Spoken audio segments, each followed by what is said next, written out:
My wife placed a bra she accidentally found under our bed on my dinner plate. I lied and told her that it was a gift to her, but I didn't choose the best place to hide it. Penny had no time to say whether she believed me or not, because she went to pick up the phone. A beautiful colleague of mine called and asked if I want to meet that weekend. I saw Penny was upset, and that was exactly what I wanted. Okay, go meet her. I'll go to my mother's place by myself.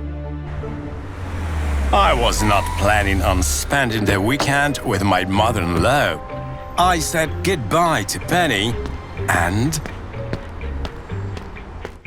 went on a date with the most beautiful woman in our office. Dana was brightly dressed, and when I hugged her, she grabbed me and didn't let go. She also whispered in my ear that my wife was following me. I thought Penny would be jealous, but she showed us a basket of treats that she was taking to her mother's and shared it content with us. That's a very expensive cafe. Don't waste your money. Help yourselves. Then Penny wished us a good time and left.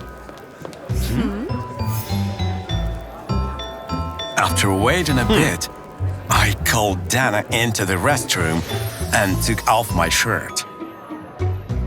At my request, she scratched my back and sprayed some of her perfume on my clothes. That evening, when my wife returned from my mother-in-law's, I was lying shirtless on the couch with my back to the door. Penny definitely noticed the scratches and smelled the perfume. Ventilate the room after your business meetings, okay? Her reaction was so casual that I got annoyed and yelled, "Aren't you jealous at all? Do I mean nothing to you?" Penny said that she was not jealous because she was 100% sure that I didn't have anyone or ever had. According to her, the bra she found under the bed was brand new and had never been worn, despite not having a tag. Plus, my colleague Dana was not interested in men so much that at a recent office party, she couldn't take her eyes off Penny. My wife asked me why I put on such a show, and I admitted that I wanted to make her jealous, so I would feel needed again. You've done so much to make me jealous. Why haven't you tried to do something to warm things up between us?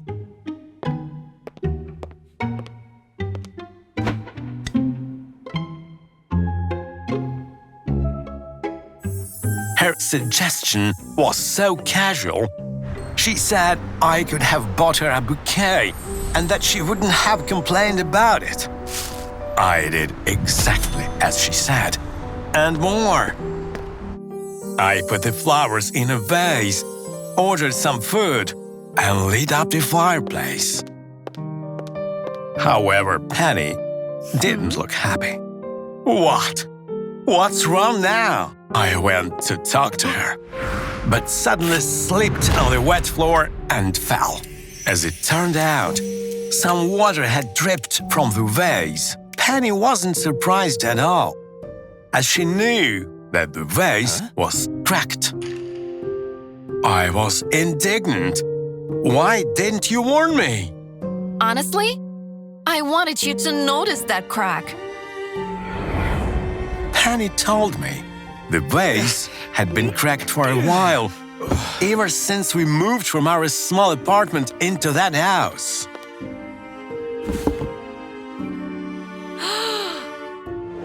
You would have noticed it if you gave me flowers from time to time.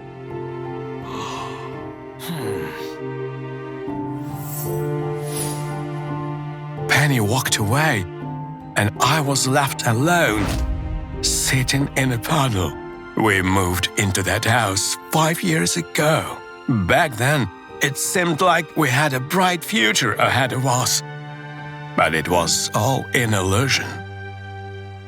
The very next day, I returned home with a new vase and promised Penny that we'd always have fresh flowers in the house. Then I invited her to dinner, which I cooked myself.